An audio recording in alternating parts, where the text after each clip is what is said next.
Welcome to PK Woodworking. And you may be asking yourself, why are you standing in front of your old shop, Paul? Well, because another thing happened. More of these brand new secondhand machines just keep showing up. I don't know what happened. So here it is. This is my new brand new secondhand machine.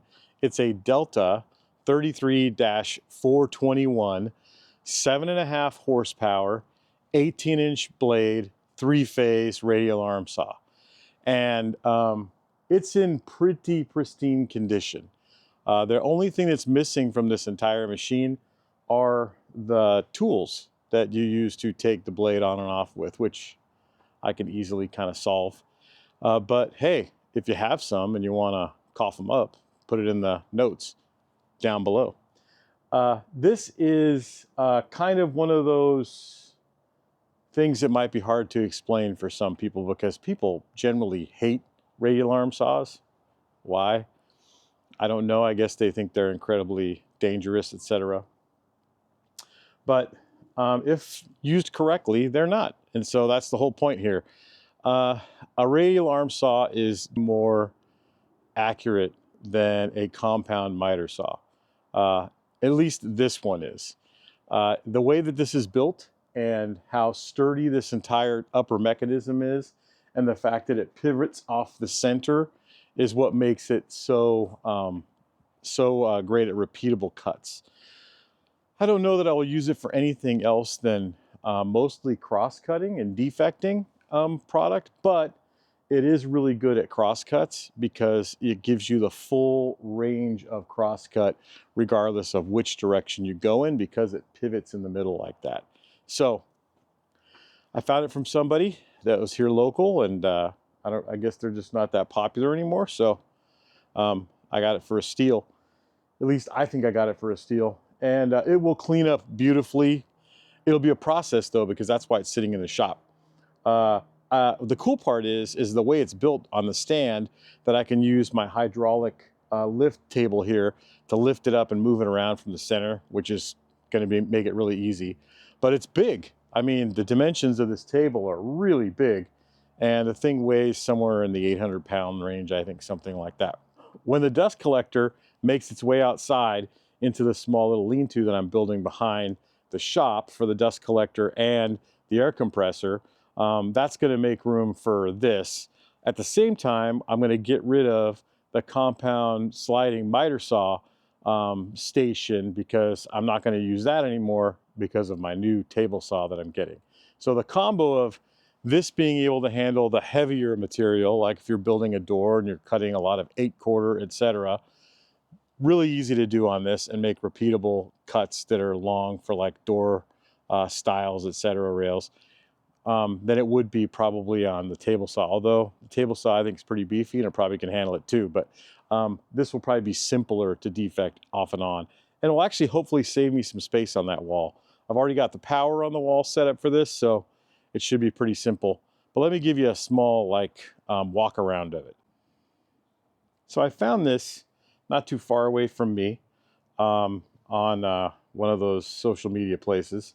And most of the little stuff like this little paint that's down here will clean up pretty well and easily. But this is the original table that I'm going to make a template for and easily just replace.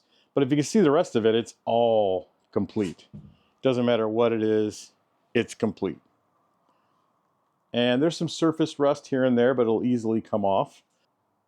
I've been told not to mess with this piece right here because it actually has something on it that keeps it or makes it slide easily up and down, but I guess we'll get there when we get there. It's been rewired, and the person that rewired this part didn't do a great job, so I'll fix that. And then as you can see, I don't know how many teeth this blade is, but it is the correct blade. It looks like it's got a 0 hook or negative hook on it, and it is massive. And this is the protection system that's built into it, still there. And then the retraction arm that this actually pulls this unit back if you let it go all the way forward. So again, I mean, the thing is in just great condition, and it'll clean up amazing. and we'll have one more piece in the shop. And like I said, there's only a couple of more things that I can fit and a couple more things I would want, and this is one of them.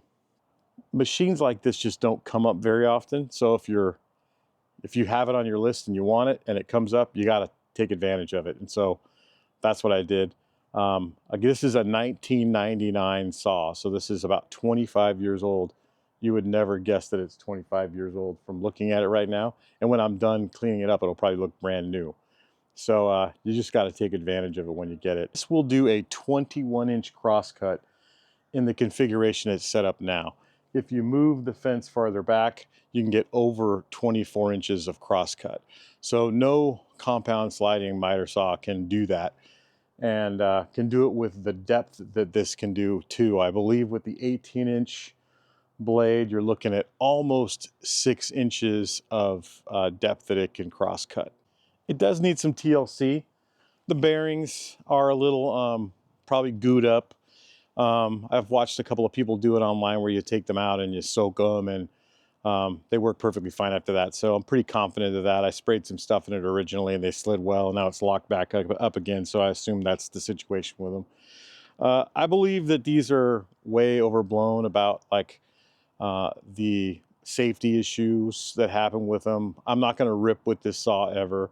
I'm going to mostly do 90-degree cross cuts, and I'm sure there'll be some times where I may do some kind of an angle cut off of them. But if you have the kind of blade that's on it right now, which is either it's got a negative hook or a straight hook blade, that it's not going to try to climb cut on you and come at you hard. Again, it does have the mechanism to kind of keep you away from it with these guards that are on the side of it, and it's also got this big pawl right here that if you lower down, it kind of keeps you from doing it too, but it's so tightly locked right there, I'm not going to mess with it.